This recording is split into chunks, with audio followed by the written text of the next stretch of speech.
Pakistan super league PSL 4 में आज भी 2 मुकाबले होंगे, जिसमें इस्लामाबाद यूनाइटेड का मुकाबला मुल्तान सुल्तान से होगा, जबकि कराची किंग्स और लाहौर कलंदर टकराएंगे।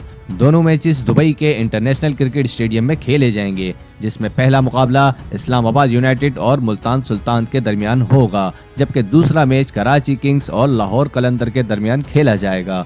इस्लामाबाद यूनाइटेड और मुल्तान सुल्तान का मैच पाकिस्तानी वक्त के मुताबिक आज शाम 4:30 बजे शुरू होगा, जबकि कराची किंग्स और लाहौर कलंदर रात 9 बजे मद्दे मुकाबिल होंगे।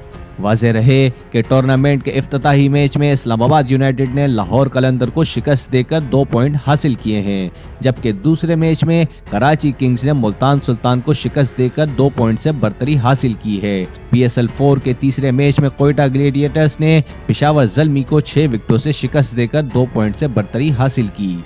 आज दोनों मुकाबलों में कौन कौन सी टीम जीतेंगी। इसके अलावा PSL ग्रुप के मैचेस जो पाकिस्तान में होने हैं उनकी फरोख्त शुरू हो चुकी है। लिंक आपको डिस्क्रिप्शन में मिल जाएगा, वहां से आप ऑनलाइन बुकिंग कर सकते हैं।